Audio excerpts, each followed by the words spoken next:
podcast is for educational and informational purposes only. It is not medical advice, legal advice, or professional advice of any kind. And it does not create an attorney-client, physician-patient, or other professional relationship. Any discussion of cases, outcomes, standards of care, statutes, or regulations is general in nature, may be incomplete, and may vary by jurisdiction and over time. Listeners should consult their own attorney, malpractice carrier, risk manager, or qualified clinician for advice on any specific matter. Any case discussions are based on public records, de-identified information, or educational reconstruction. The views expressed are those of the speakers and do not necessarily reflect the views of any employer, hospital, health system, insurer, or affiliated organization. Welcome to On the Record, a podcast from the Chartered Defense, where we analyze the anatomy of a real medical malpractice case. From the patient's initial presentation to the final legal outcome. To protect privacy, certain details have been adjusted where appropriate. Welcome to Season 2. If you followed Season 1, you know how we do this. We take a real case, we go through the medical records, the legal filings, and we break down exactly what happened, step by step, from the hospital bed to the courtroom. This season is different from Season 1 in a critical way. Season 1 was about a pressure injury, a wound that developed during a hospitalization. The question was whether the hospital could have prevented it. This season we are dealing with something that in many ways is more insidious. This is a case alleging the wrong medication being prescribed to a patient with a rare autoimmune condition, and what happened as a result. And joining us again this season is Sarah, our legal and procedural analyst, who will walk us through the litigation mechanics as the case develops. The lawsuit was filed in the state's trial-level court. At the center of this case was a young mother and wife. And according to the allegations in this lawsuit, a series of medical failures over the course of approximately 2 years led directly to her death. I want to set the tone for this season early. This is a wrongful death case. A husband lost his wife, children lost their mother, and the central medical question, the one that ties this entire lawsuit together, is whether the doctors who managed her blood thinners made a choice that the medical literature raises serious concerns about. We'll walk through the science, the allegations, and the defense perspectives as the season unfolds. Both sides have arguments to make, and that's what makes this case so important for anyone who manages anticoagulation. To understand how this patient ended up at the center of a multi-defendant medical malpractice case, we need to start at the beginning, with her medical history and the condition that put her life at risk. This patient experienced bilateral pulmonary emboli at a young age. A pulmonary embolism can be a life-threatening emergency. Bilateral pulmonary emboli, clots in both lungs simultaneously, is even more dangerous. Some patients do not survive this event. She did.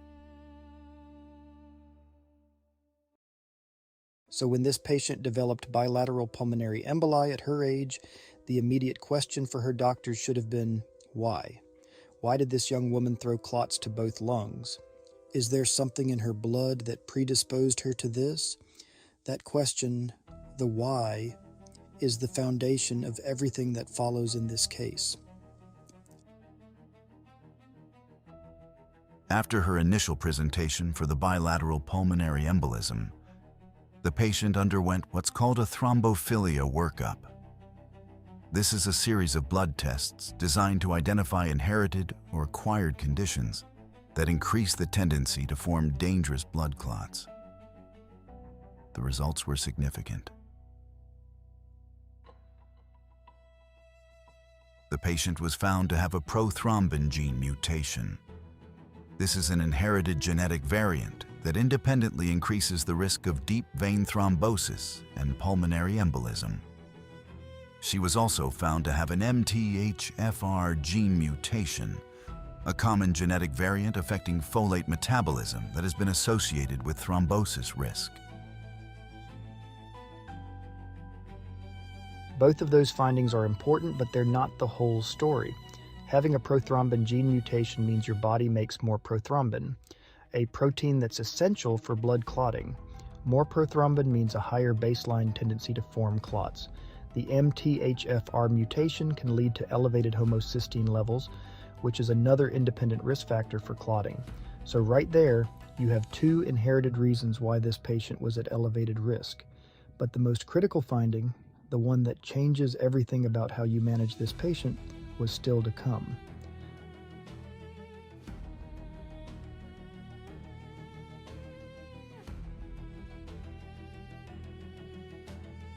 The workup also revealed evidence of antiphospholipid antibodies. Specifically, there was evidence of lupus anticoagulant and other antiphospholipid markers. This pointed toward a diagnosis of antiphospholipid syndrome, commonly known as APS. APS. This is the diagnosis that is at the absolute core of this entire lawsuit. So let me take some time to explain it, because if you don't understand APS, you cannot understand why this case matters.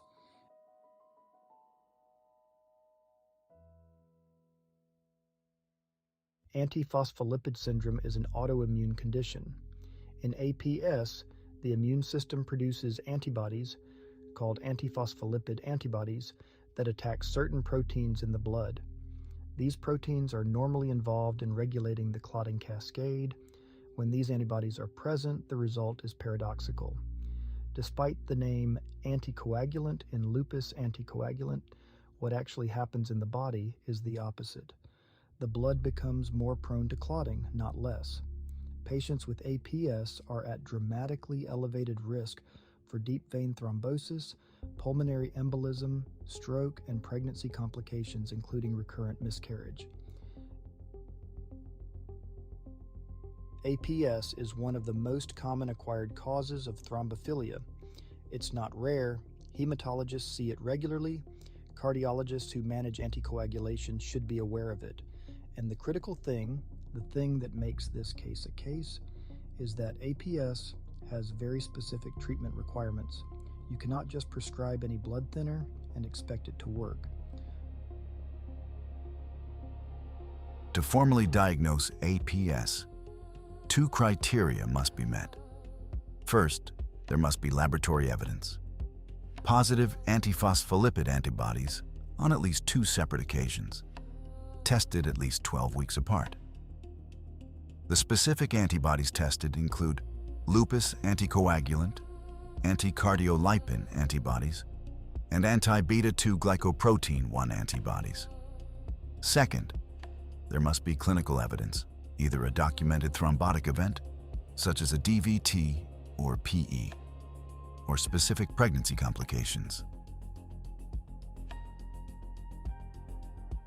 Our patient checked both boxes. She had the clinical criterion, bilateral PE in the postpartum period, and the laboratory workup showed antiphospholipid antibodies. Now, one of the open questions in this case is exactly when the formal diagnosis of APS was confirmed versus when it was still being investigated. The formal diagnostic criteria require antibodies to be positive on 2 occasions 12 weeks apart. That takes time. Sometimes that time gap can be important. Let's back up for a minute and get the timeline of events in order. Sarah, will you provide us with the timeline of events in this case up until this point?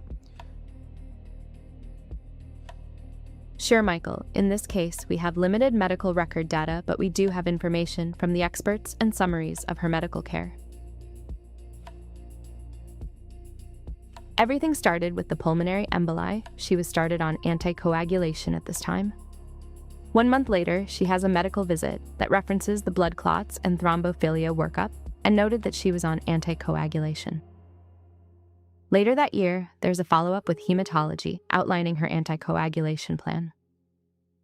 She had multiple INR checks in the record, supporting that she was treated for this issue with warfarin. I think that is about where we are in the timeline of events, 6 to 8 months from her initial blood clot. I'm curious how you would treat this patient at the time of her diagnosis. We will see, as we go further into this case, how big of a decision the anticoagulant of choice would be for her.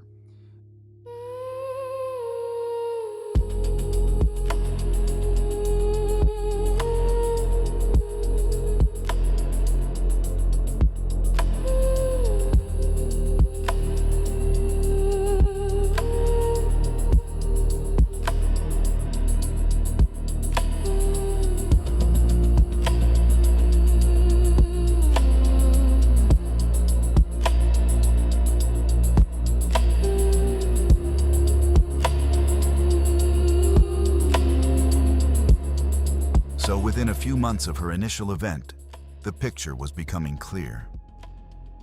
The patient was a young woman with a complex and dangerous thrombophilia profile. She had an inherited prothrombin gene mutation. She had an MTHFR variant. And she had evidence of antiphospholipid syndrome, an autoimmune condition that made her blood dangerously prone to forming clots. When you layer these together, inherited and acquired risk factors, you have a patient who is in the highest risk category for recurrent thromboembolism. This is a patient who needs lifelong anticoagulation, and not just any anticoagulation. She needs the right anticoagulation. The standard of care for APS is generally consistent in the medical literature, warfarin. I don't think I have ever made a diagnosis of APS before. It is something we think about in specific scenarios, such as the young lady having a miscarriage or blood clots during pregnancy. We are usually just thinking about having one mutation. My review of the literature shows warfarin as the first-line therapy. I feel like when I was in training, it was a definite that you use warfarin for all triple-positive APS patients. In my research for this episode, trials and meta-analysis support the concern that there is a higher rate of recurrent thrombosis and major bleeding when DOACs are used.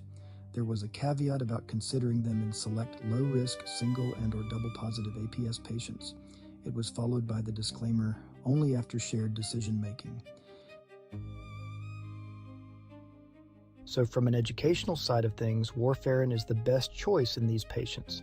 That has been the drug. And as we'll discuss in the next episode, there's a very specific reason why the alternative, a newer class of blood thinners called DOACs, is not just suboptimal in APS patients. It can be dangerous. Following her diagnosis, the patient was placed on anticoagulation therapy. According to the case records, there were periods when she was managed on warfarin, the correct medication for her condition. There were also periods when she was prescribed enoxaparin, Lovenox, a low molecular weight heparin that is sometimes used as a bridge during transitions in anticoagulation. By all accounts, during the periods when her anticoagulation was appropriately managed, the patient was able to live her life. She worked. She raised her children. She was, by all appearances, a young woman navigating a serious medical condition who was doing what she was supposed to do. And this is the part that makes cases like this one tough. This patient was doing her part. She was going to her appointments. She was seeing specialists. She was having blood work done. She trusted that her doctors were making the right decisions about her medication. That's what patients do. They trust us. We have to make sure we are doing our part and communicating with other physicians involved in our patient's care, and make sure we are providing our patients with the most accurate and evidence-based treatment plans so we don't contribute to a potential bad outcome such as this. We don't have the full record as to what specifically happened in this case. I'm not making any allegation of fault. I'm just using this as an opportunity to remind all of us of how important this is. The patient's care involved multiple providers across multiple healthcare systems. The records identify a hematologist involved in her diagnosis and evaluation of APS. Multiple providers, multiple systems. This is extremely common in medicine today, especially in large metropolitan areas. A patient sees a primary care doctor at one hospital system, a specialist at another, gets lab work done at a third. And the fundamental problem with that fragmented model of care is communication. Does the cardiologist know what the hematologist recommended? Does the primary care doctor know that the hematologist suspected APS? Is anyone looking at the complete picture and making sure that every provider is on the same page about the most critical aspect of this patient's care, her anticoagulation? In my experience, the answer to those questions in far too many cases is no. Nobody is looking at the whole picture. Everybody is looking at their piece, and patients like this fall through the cracks between those pieces. I would let this be a lesson about exactly what can happen when we as physicians are not on the same page with the other providers taking care of a patient. It only takes one break in the communication chain for a disaster to happen. The verified complaint in this case names multiple defendants. We will go through them in detail in a later episode. But to set the stage, the plaintiff's theory is that across these multiple providers and multiple care episodes, a pattern of negligence developed. Not a single catastrophic error by one doctor on one day, but a sustained failure by multiple physicians to properly manage the anticoagulation needs of a patient that the plaintiffs allege knew had a life-threatening clotting disorder. That's what makes this case different from Season 1. In Season 1, we were looking at a pressure injury that developed during a single hospitalization. There were questions about whether it was preventable given the patient's extreme illness. Here, the alleged negligence unfolded over months, maybe years, multiple doctors, multiple decisions, and the plaintiff's argument is that each one of those decisions departed from the standard of care. That's a harder case to prove in some ways because you have to show that each individual defendant was negligent, but in other ways, the pattern itself becomes powerful evidence. When this many providers allegedly got it wrong in the same direction, it starts to look systemic. We'll explore that pattern in the episodes to come. But for now, here is where things stood roughly a year after the initial pulmonary embolism. She was a young mother and wife. She had survived the bilateral pulmonary emboli. She had been diagnosed with, or was under strong clinical suspicion for, antiphospholipid syndrome. She had inherited thrombophilia mutations on top of that. She was under the care of multiple physicians across multiple systems. And at some point during this period, the allegations state that a critical decision was made about her anticoagulation that changed the trajectory of her life.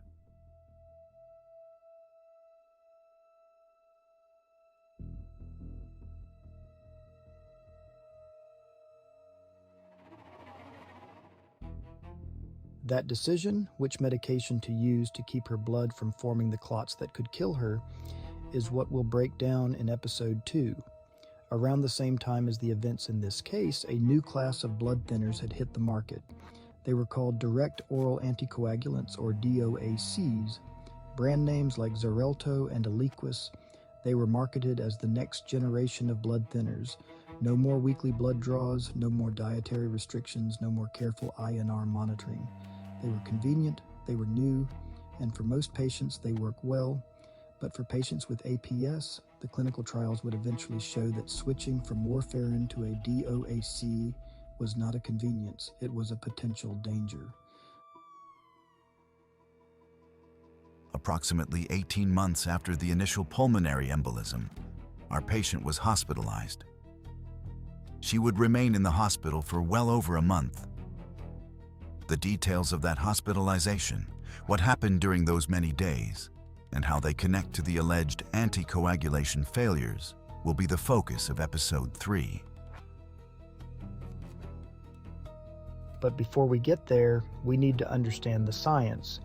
Episode 2 is about the blood thinner, warfarin versus Xarelto, why one works for APS and the other doesn't, what the TRAPS trial showed, and what the medical literature says about prescribing a DOAC to a patient with APS. That episode is essential to understanding everything that comes after it. By early the following year, this patient would be gone. A young woman had died, and it was alleged to be caused by the negligence of the physicians of health system providing care. This is a really tough case for me.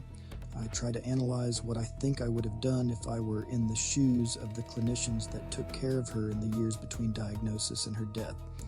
This condition is not something we commonly see.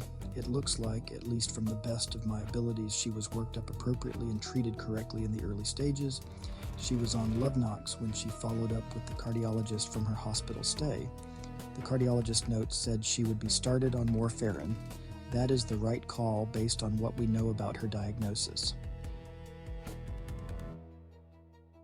A later clinic visit with the hematologist reviewed her labs, suggesting the initial lab results for APS were indeterminate or inconclusive.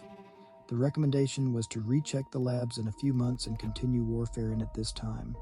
We will sort through this case in the episodes to come. As always, I try to present the narrative using the information available, provide both sides of the story as told by the attorneys litigating the case. I try not to choose sides in these cases. The point of doing this is to educate us on the dangers of medicine and what the consequences can be. In doing this, I hope we will all continue to learn and fix the broken systems that contribute to bad outcomes, regardless of whether they become a lawsuit. Next time on the Record, Episode 2, The Wrong Blood Thinner. We'll break down warfarin versus DOACs, explain why antiphospholipid syndrome changes everything about anticoagulation management, and examine the clinical trial that settled the debate.